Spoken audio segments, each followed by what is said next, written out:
Hello everyone, আজকের ক্লাসে আমরা কিভাবে এক্সেল ফাইল ওয়ার্কবুকটা আমরা নেভিগেট এবং বিভিন্ন সিলেক্ট সম্পর্কে জানবো, কিভাবে নেভিগেট করতে পারবো। আমরা ওয়ার্কবুকটা নেভিগেট করার জন্য এই যে এখানে দেখেন আমাদের একটা অপশন আছে। এটা দিয়ে আমরা চাইলে ফাইলটাকে কি করতে পারবো, নিচে নামাইতে পারবো, চাইলে উপরে তুলতে পারবো। তারপর দেখেন এখানে কিছু অ্যারো কি আছে, এই যে এগুলো দিয়ে চাইলে আমরা কি করতে পারবো, এখানে ক্লিক করলে কি হবে, আমাদের ফাইলটা কি হবে, নিচে নামবে। আরেকটা পদ্ধতি আছে আপনার ফাইলটা উপরে নিচে করার, মানে আপনার ওয়ার্কবুকটা আপনি যদি নিচের কোনো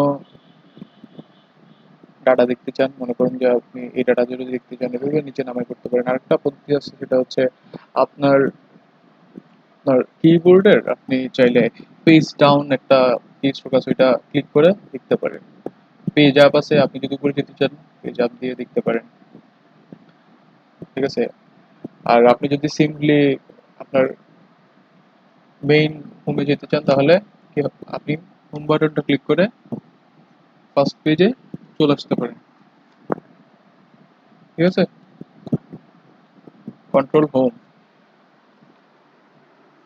আচ্ছা, আর আপনি সিম্পলি আপনার লেফট এরো রাইট এরো এগুলো ক্লিক করে আপনার সেল আপনি চেঞ্জ করতে পারেন। আপনি দেখতেই পাচ্ছেন আমি লেফট এরো রাইট এরো ক্লিক করে আমি সেলটা চেঞ্জ করছি। আচ্ছা, আপনি দেখেন এই যে আমার কার্সরটা মুভ করলে, দেখেন এই যে আমি কার্সরটা এই যে রিবনে নিয়ে গেলে দেখেন আমার মাউসের কার্সারটা দেখতে পাচ্ছি, কিন্তু আমি যখন সেলের দিকে নিয়ে আসবো, যে এগুলো এক একটা আমি আগের ক্লাসে বলেছিলাম, এগুলো এক একটা কি বলা হয়, সেল বলা হয়। আমি যখন সেলে আনবো, আমি একটা কি সাদা মোটা প্লাস চিহ্ন দেখতে পাচ্ছি। আমি সিঙ্গেল সেলকে সিলেক্ট করার জন্য, কোনো সিঙ্গেল সেলকে সিলেক্ট করার জন্য এই যখন আমি সেলের উপর আনবো, দেখেন একটা সাদা মোটা প্লাস চিহ্ন আসবে। আমি যদি এখানে সিলেক্ট করি এই সেলটা কি হবে, সিলেক্ট হবে, ঠিক আছে।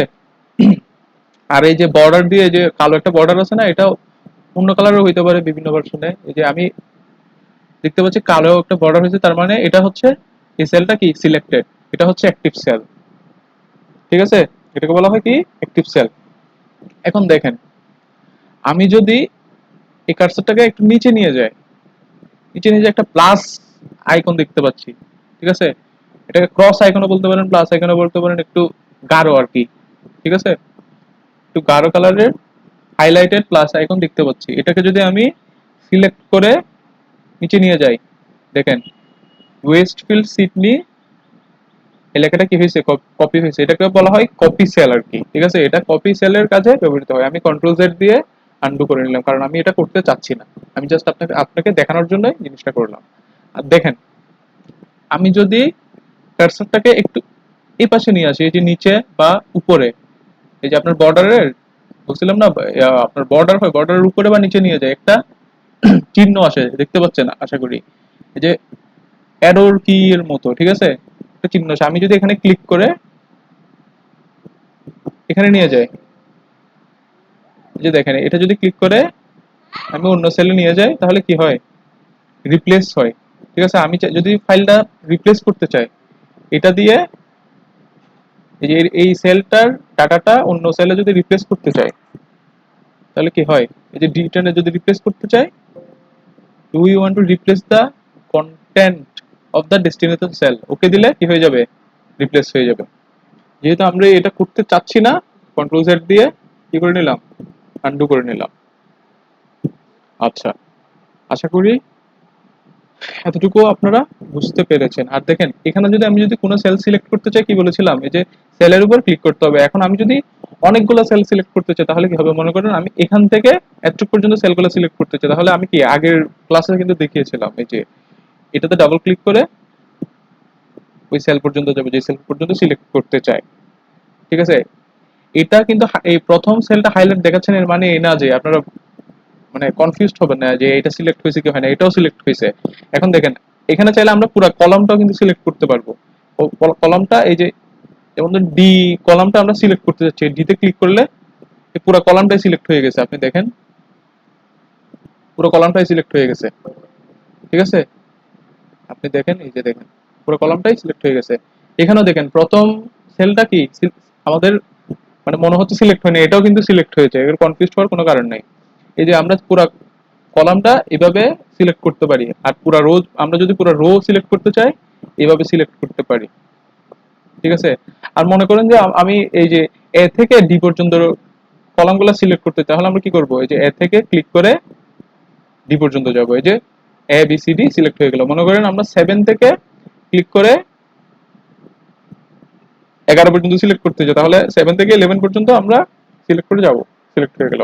এখন মনে করেন যে আমি পাশাপাশি কোনো রো বা কলাম সিলেক্ট করতে চাচ্ছি না, আমি চাচ্ছি এই যে আমি সিলেক্ট করতে চাচ্ছি এ সিলেক্ট করতে চাচ্ছি, তারপর ডি সিলেক্ট করতে চাচ্ছি, এরকম হলে আমরা কি করবো, প্রথমে এ সিলেক্ট করবো, তারপর কন্ট্রোল প্রেস করে ডি সিলেক্ট করব।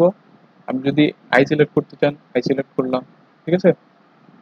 আচ্ছা, এখন মনে করেন যে আপনি এই সেল থেকে আপনি আরো অনেক নিচে একটা সেল সিলেক্ট করতে চাচ্ছেন, সেক্ষেত্রে আপনি আরেকটা কাজ করতে পারেন, এভাবে এভাবে বারবার না টেনে এখানে এখানে এখানে ক্লিক করবেন, শিফট ক্লিক করে মনে করেন আপনি এতটুকু পর্যন্ত সিলেক্ট করতে চাচ্ছেন, তাহলে কি শিফট ক্লিক করে এতটুকু ক্লিক করবেন, হয়ে গেছে শিফট ক্লিক করে।